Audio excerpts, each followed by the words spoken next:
The obsidian throne room of the Zinthrian Empire fell into an eerie silence as the human delegation was escorted through the towering crystalline doors. Ambassador Anna walked beside Alexander, her diplomatic attache, both clad in the formal whites of Earth's Galactic Council representatives. The air shimmered with an otherworldly quality, thick with the bioluminescent spores that the Zintharians breathed like oxygen. Empress Velshara sat motionless upon her throne, her 4 eyes fixed ahead with the practiced indifference of royalty. Her carapace gleamed like polished jade, and the neural tendrils that crowned her head swayed gently in the recycled atmosphere. She had received countless ambassadors from 100 worlds, each seeking favor, trade agreements, or military alliances. Humans were simply the latest species to bow before her empire's might.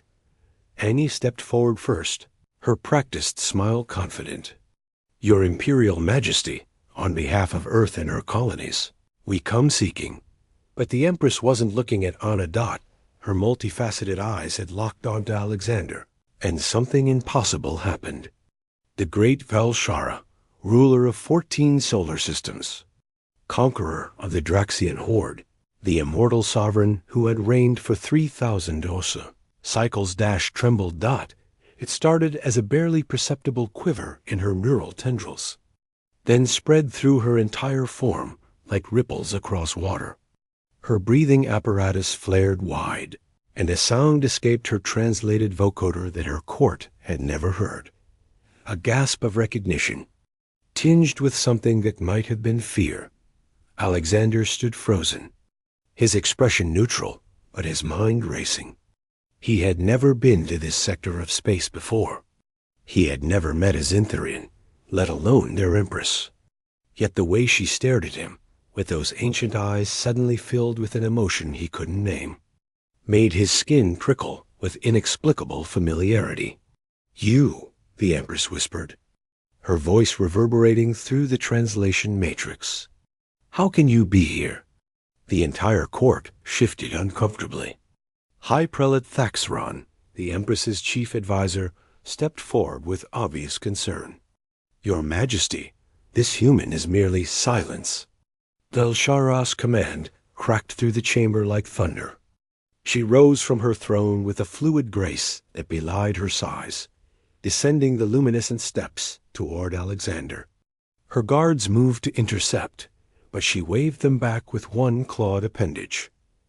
Anna moved protectively closer to Alexander, her hand instinctively moving toward the diplomatic distress beacon hidden in her sleeve. "Your Majesty, I assure you, this is Alexander Chun, my attaché. He poses no threat to—" "Chun," the Empress repeated, tasting the syllables. Her head tilted in that distinctly alien way that made humans' instincts scream predator. A different designation than before, but the essence, the pattern. She stopped mere feet from Alexander, towering over him, her breath coming in rapid cycles. Alexander found his voice, though it emerged steadier than he felt.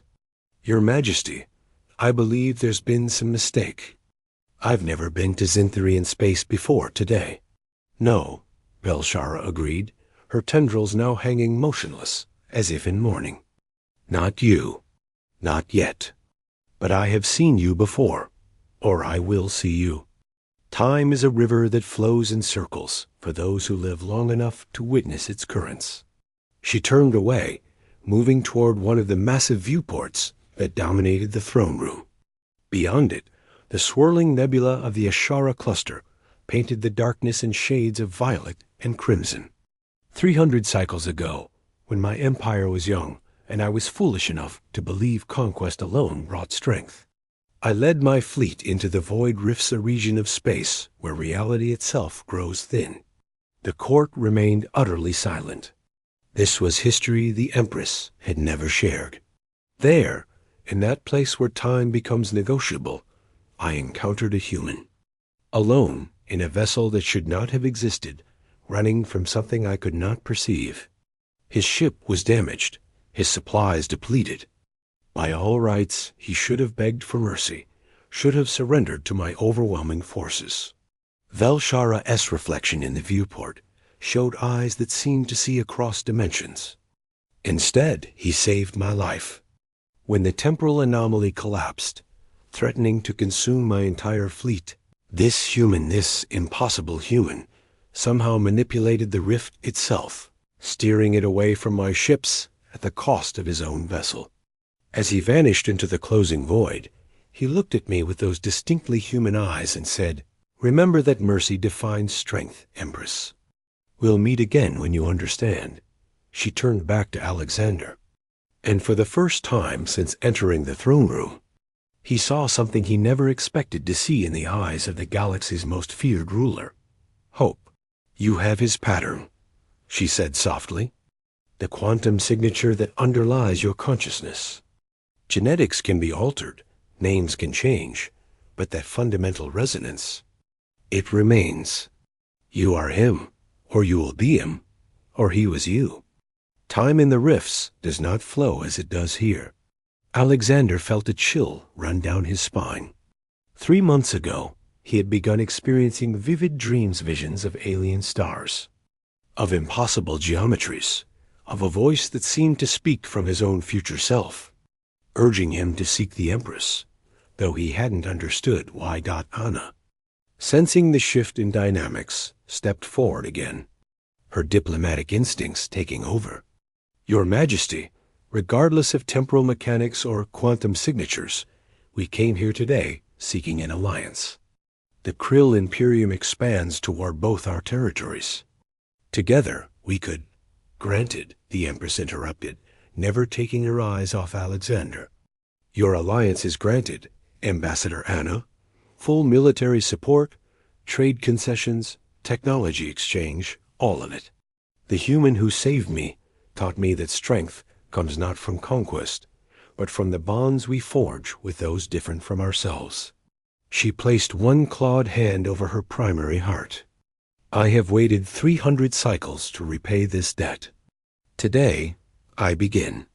As the court erupted in shocked murmurs, Alexander met the Empress's gaze and felt something click into place in his consciousness, a certainty that somewhere in his future, or perhaps in a past he had yet to live, he would understand.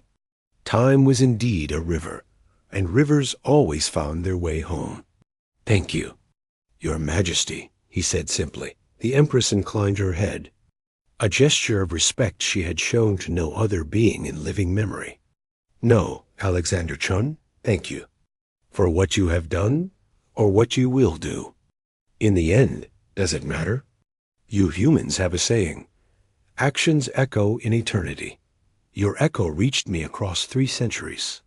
As the delegation was escorted to the treaty chambers with unprecedented honor, Anna leaned toward Alexander and whispered, "What just happened?" Alexander shook his head, a slight smile playing at his lips.